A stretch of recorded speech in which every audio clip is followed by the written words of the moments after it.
Welcome back to Becoming You Again. I'm your host, Karen Nelson. I'm a certified divorce confidence coach, and this is the podcast where I teach you how to reconnect with yourself, create emotional resiliency, and live a truly independent life so you can have an even better life than when you were married.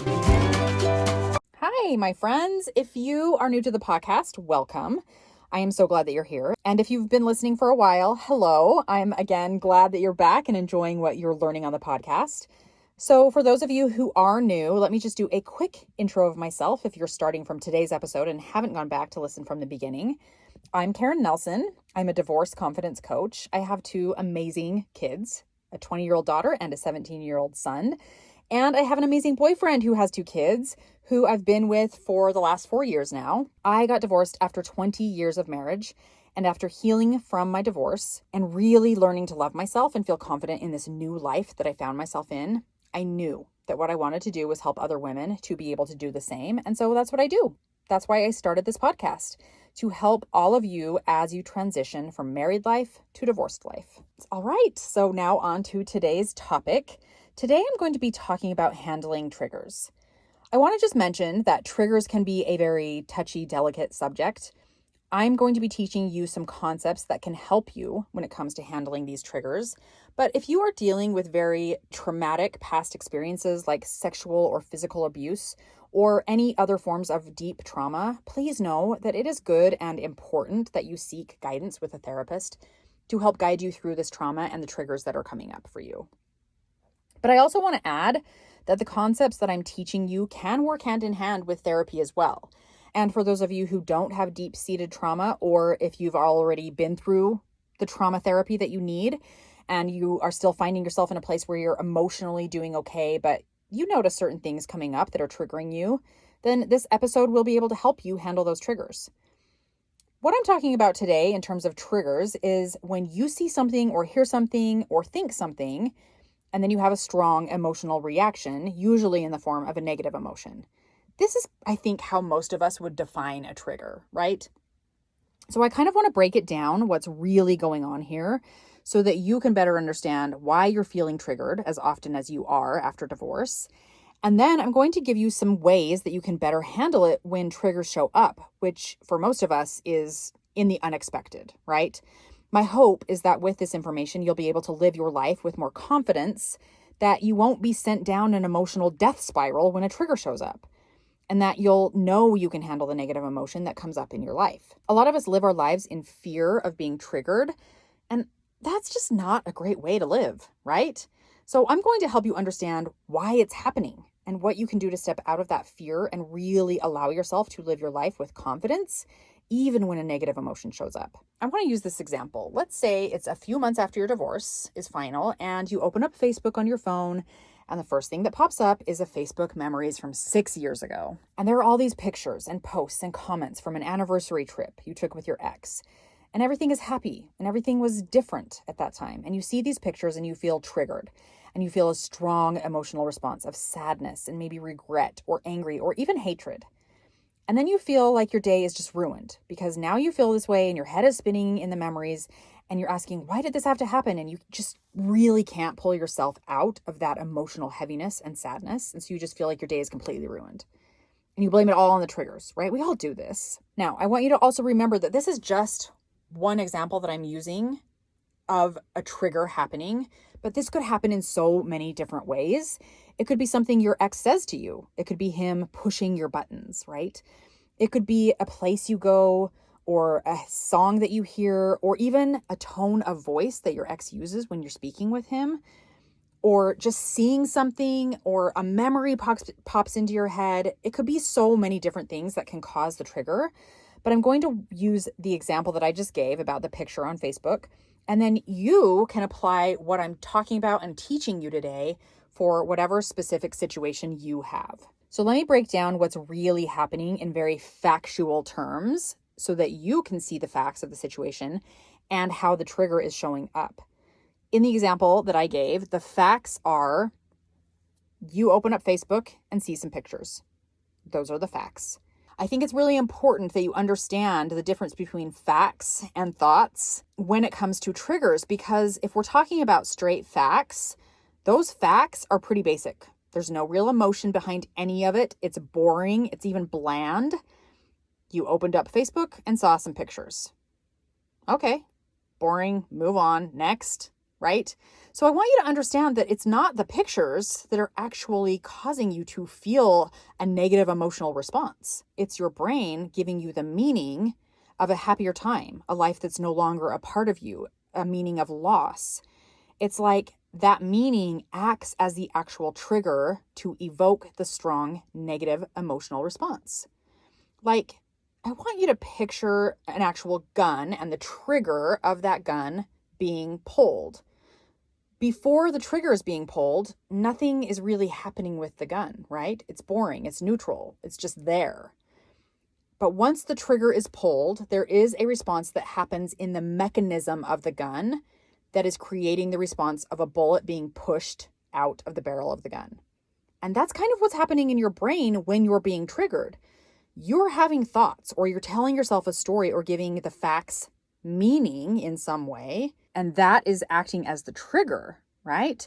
It's like those thoughts are the trigger that has now been pulled and sets the mechanism of the emotional response that's happening in your body.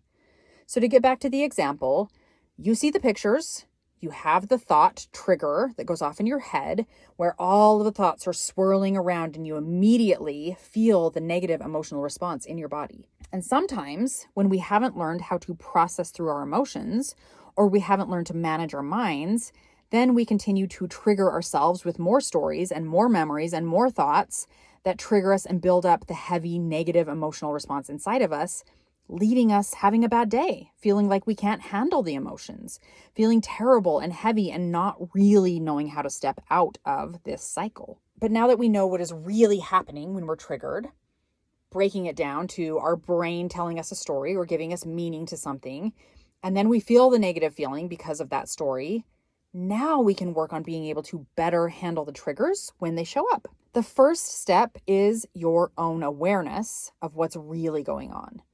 Knowing and owning that it's not actually the pictures popping up on Facebook that is causing your pain. And it's not actually your ex saying the words to you, or him pushing your buttons, or his tone of voice, or a song that you heard on the radio. Those things aren't making you feel sad. They aren't making you feel angry or anxious or frustrated or whatever the negative emotion is that you're feeling in your body. And that it's actually the meaning that you're giving to those things that is creating what you're feeling when you feel triggered. This awareness is a really important first step, because without it, you will continue to put the cause of how you feel on things outside of you.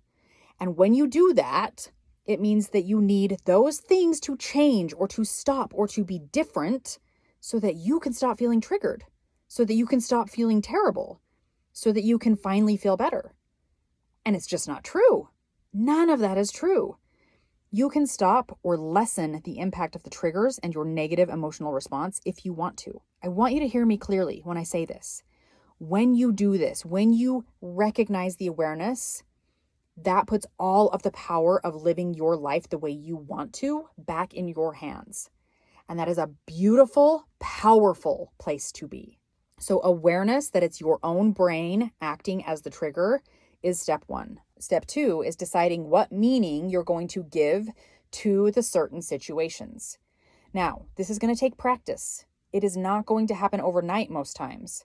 There are some things that you can do to prepare yourself for the next time a trigger shows up. The first thing you can do is decide beforehand what meaning you're going to give it, if and when this happens again. And most of the time, it probably will happen again, right? So this is an act of being willing to manage your mind. It means you're going to be willing to redirect your brain in moments so that the emotional response isn't as heavy or as strong. And in most cases, it's even a completely different emotional response, right? Or a neutral emotional response, something that's more just like calm, not triggering, right? You get to decide beforehand by writing out some possible choices and then practicing thinking and saying those thoughts. Think of possible choices that may help you redirect your brain to focus on a new meaning. So let's go back to our example. We open up Facebook, we see some pictures, and we have this, trigger go off in our head of all of the memories and all of the, good times and all of the things that we lost. And immediately, if you can just be aware, like, okay, this is my brain creating this sadness in my body, and you can change the meaning right there. Some possible options might be, this is no big deal, or it's okay that I'm thinking and feeling this way. Or with that particular specific example that I gave, you could decide, I'm going to treasure this memory as beautiful and good. Like, there's so many different options of different meanings that you could give these things when they show up in your life. And it really is dependent on you. And that is the beauty of this, is you get to decide for yourself what meaning you are going to intentionally choose for the next time this might happen in your life. So for me, sometimes the easiest place to start is to tell myself, I'm feeling this anxiety because of sentences in my brain. That immediately takes my mind off of the story that my brain wants to spin in, and all of those memories and all of the things that are, they're going down the rabbit hole of that story that's happening. And that immediately also lessens the emotional response that I'm having. And again, it puts me back in control of my own mental and emotional life in the moments where it can be really easy to feel very out of control. So I really want you to take this into your own hands and take back control over your own emotional and mental life in this way when it comes to triggers. Your homework, yes, I'm giving you homework. If you don't like homework, you don't want to think about it in that way, then just think about it as an exercise that you can do on your own. But it is to write down 5 possible different thoughts that you can intentionally think when triggers are going to show up in your life, whatever situation it is, right? Remember, it's not the situation that's causing you to feel that way. It's whatever's happening in your head. It's the meaning that you're giving it. So what could you think instead, intentionally, and decide? And then start becoming aware of your thoughts when these situations come up and practicing these new intentional thoughts, these new intentional stories that you're going to tell yourself, so that you can lessen that emotional toll that you feel when a trigger happens in your brain. I hope that this helps when it comes to handling triggers moving forward. And I promise you that if this is something that you want to go deeper on, because of course, this is just a very surface level handling of triggers, right? We can go deeper with this work, and it takes practice and time. And oftentimes we just need someone outside of us who can hold up the mirror and say, this is what's happening. And how do you want to handle it moving forward? And then coming up with ideas and practicing and implementing as you move forward. That is what is so great about having a coach, is you can have that person right there to hold your hand and walk you through it each time the triggers show up, so that you know how to handle it next time and get better and better and better with it. And so if that is something that you want to work through, of course, set up your free consult with me, click the link in the description, and let's get to work on this. I promise you that if you just do what I told you, what I have taught you in this podcast episode, you will change your emotional response. You will be able to show up differently when triggers happen in your life. But if you want to go deeper and you really want to take this to the next level, coaching is the way to do it. All right, my friends, that is it for today, and I will be back next week. If you like what you heard on today's podcast and you want to know more about working one-on-one with me, you can go to www.karennelsoncoaching.com and schedule your free consult to find out more. That's www.karennelsoncoaching.com. Thanks for listening. If this podcast episode agreed with you in any way, please take a minute to follow, rate, and leave a comment. And for more details, make sure to check out the show notes by clicking the link in the description.